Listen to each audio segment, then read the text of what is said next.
Voilà, Monsieur le Président.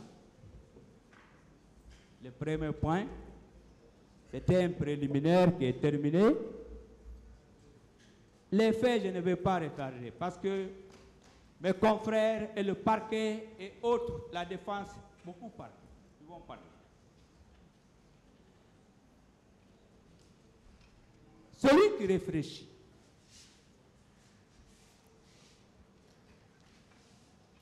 il y a eu 28 septembre parce qu'on n'a pas jugé les massacres de janvier et février 2007. Il y a eu 28 septembre, c'est parce qu'on n'a pas jugé avant ça les bacheliers qu'on a tués à bout portant avec les bérets rouges de Lansana Conté que son âme repose en paix. 100 élèves ont été tués froidement ici au 2 octobre. On a ouvert le dossier à l'OGDH, mais on n'a pas pu avancer. Les gens avaient peur. Donc, les événements du 28 septembre 2009, ce sont les conséquences logiques de ce qui s'est passé depuis 1958. C'est cela. Depuis 1958, à mon avis, je donne mon avis, c'est que l'État a été défaillant. Les systèmes ont échoué. Qu'est-ce qu'on a fait? Ce sont les agents de l'État, l'argent de l'État, les moyens de l'État qu'on utilise pour tuer la population civile. Et souvent je dis, c'est parce que on n'entre pas dans chaque famille, on force un enfant de 16 ans, une fille de 16 ans. Si on le fait, on va en aller arrêter. Oui, ce sont les pauvres qu'on tue le plus souvent. Nous devons, l'État doit arrêter cela. C'est ça l'impunité. C'est ce qui nous a conduit au 28 septembre. Donc, maintenant, lorsque le feu général Lansana Conté est décédé, en 2008, que son âme repose en paix pour toute sa famille. Mais l'armée a fait éruption. L'armée a pris le pouvoir. L'armée a fait quoi? L'armée a écarté la Constitution. Ils ont créé un organe que je mets entre guillemets, qu'ils ont appelé CNDD. Je n'ai pas besoin d'entrer dans ces petits détails. Les accusés,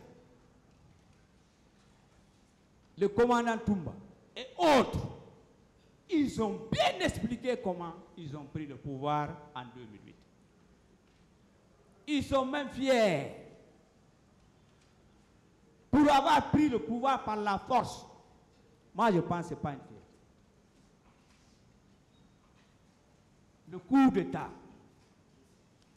prendre la force par les armes, déranger l'ordre constitutionnel, c'est réprimer. Et la répression ne date pas d'aujourd'hui. La répression, c'est depuis le Code pénal de 1965. Que moi j'appelle le Code rouge, au temps de Sékou Touré. Le Code rouge, il est très petit. La répression est contenue dans le Code pénal de 1998. La répression des coups d'État, elle est contenue dans le Code pénal du 26 octobre 2016. Donc, ils ont pris le pouvoir. Ils nous ont fait servir des discours. Il y aura la démocratie, comme le dernier mot l'indique, démocratie et développement. Oui, on reconnaît. Il y a beaucoup de quartiers qui ont été bitumés à Conakry. Il faut le reconnaître. Il y a beaucoup de forages, Dar Salam, Afia, etc. Mais, à mon avis, la gestion d'un État, il y a 3 questions. Il y a 3 gestions. La première gestion, elle est politique. La deuxième gestion, elle est économique. Et la troisième gestion, elle est sociale. Si un système, quel que soit le système, même aux États-Unis, si une gestion fait défaut, ça va crier. Devinez ce qui reste. Donc,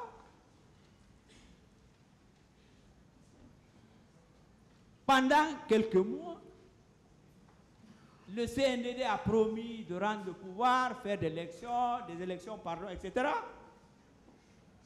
Mais, on connaît les discours, il n'y a pas besoin de rappeler ça ici.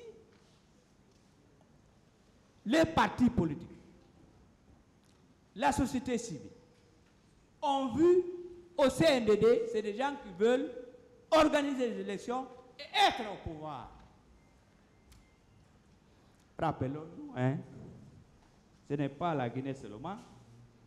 Et là, Omar Bongo avait dit, il faut être maudit, organiser des élections et perdre.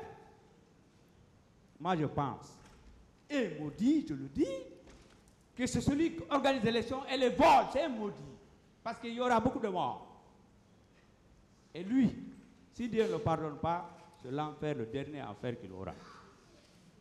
Oui. Tuer des gens à cause des élections. Donc, lorsque les forces vives ont compris cela, et moi je faisais partie des forces vives au sein de l'OGDH, nous étions un peu partout. Nous avons dit ce n'est pas possible. Il faut que le CNDD respecte son engagement.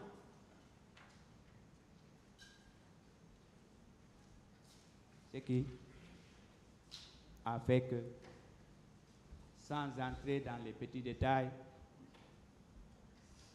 les forces vives ont décidé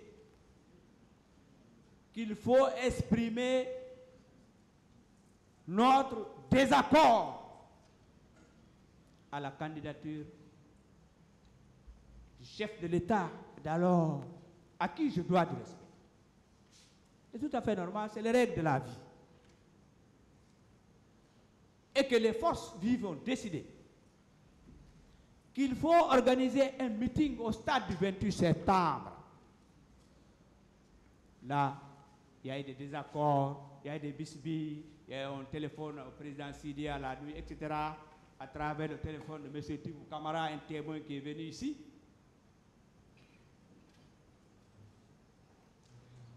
Bon. On dit que le 28 septembre est déclaré jour férié. Non. Le 28 septembre n'a jamais été une fête, ni un jour férié. Il faut qu'on le comprenne ici.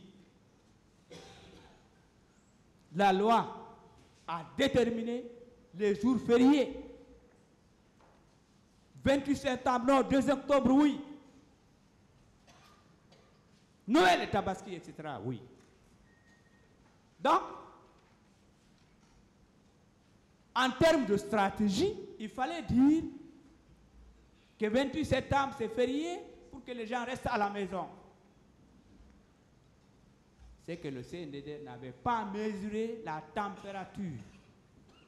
Le CNDD n'a pas eu des flics, des enquêteurs pour jauger la température au sein de la population. Parce que c'était une question de vie et de mort. Et il y a eu une question de mort, de viol, de torture, de disparus, etc. De destruction de biens matériels. Il y en a eu.